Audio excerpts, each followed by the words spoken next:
Chapitre 24. Le silence. C'était un moteur puissant et qui ronronnait doucement. Il gravissait les pentes sans à-coups et les reprises étaient bonnes. La route montait de la vallée par des lacets très raides parmi les orangers et les grands noyers. De chaque côté de la route, les champs d'orangers s'étendaient sur plus de 40 milles, jusqu'au pied des montagnes. Sur le plateau, la route redevenait droite, traversait une ou deux petites villes, puis d'immenses champs de luzerne d'un vert étincelant. Gravissant de nouveau d'autres collines par de nombreux lacets, la route finissait par atteindre le désert. C'était une bonne route, le moteur tournait bien rond et il y avait très peu de circulation. On sentait intensément la campagne. Les rares autos que l'on croisait, les poteaux indicateurs, le beau ciel bleu et le fait d'être assis dans la voiture.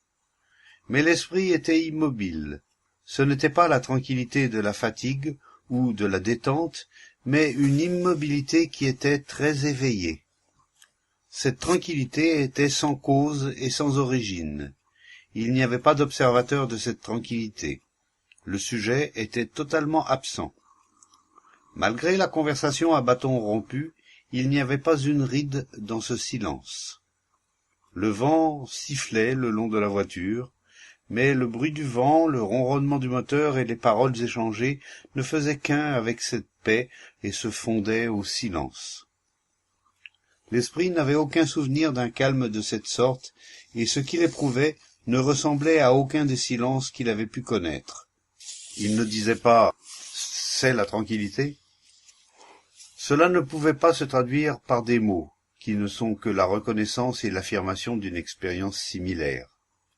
Comme il n'y avait pas de mots, la pensée était absente. Il n'y avait pas de souvenir, et par conséquent la pensée n'était pas capable de s'approprier le silence ou d'y penser. Car le mot tranquillité n'est pas la tranquillité. La pensée ne peut pas agir là où il n'y a pas de mots, et ainsi l'esprit ne peut pas accumuler des expériences dans un but de jouissance future. Aucun processus d'acquisition n'était en œuvre, et il n'y avait ni approximation, ni assimilation. Le mouvement de l'esprit était totalement absent. La voiture s'arrêta devant la maison. Le chien aboyait, on déchargeait les bagages. Mais toute cette agitation ne troublait en rien cet extraordinaire silence. Le trouble n'existait pas, et la tranquillité demeurait.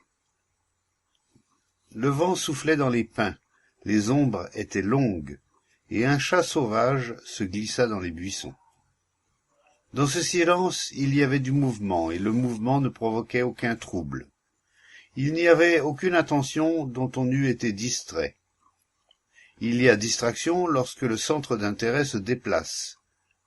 Mais dans ce silence, il y avait absence d'intérêt, et ainsi il n'y avait aucune divagation. Le mouvement n'était pas distinct du silence, il en faisait partie. C'était l'immobilité, non pas de la mort ou du dépérissement, mais de la vie d'où tout conflit était absent.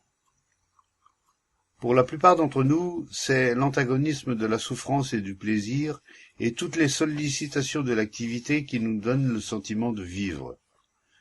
Si ces sollicitations nous faisaient défaut, nous nous sentirions perdus et nous ne tarderions pas à nous effriter et à tomber en poussière. Mais cette immobilité et le mouvement de cette immobilité étaient une création qui se renouvelait sans cesse. C'était un mouvement qui n'avait pas de commencement et qui n'avait donc pas de fin. Et ce n'était pas une continuité. Le mouvement implique le temps. Mais là, il n'y avait pas de temps. Le temps est le plus et le moins, le proche et le lointain, hier et demain. Mais dans cette immobilité, toute comparaison cessait. Ce n'était pas un silence qui finissait par recommencer. Il n'y avait pas de répétition. Toutes les ruses et tous les artifices de l'esprit étaient totalement absents. Si ce silence était une illusion, l'esprit aurait quelque rapport avec lui.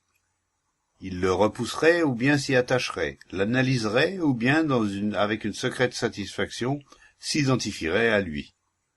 Mais comme il n'entretient aucun rapport avec ce silence, l'esprit ne peut pas plus l'accepter que le renier. L'esprit ne peut opérer qu'avec ses propres projections, avec des choses qui sont de lui.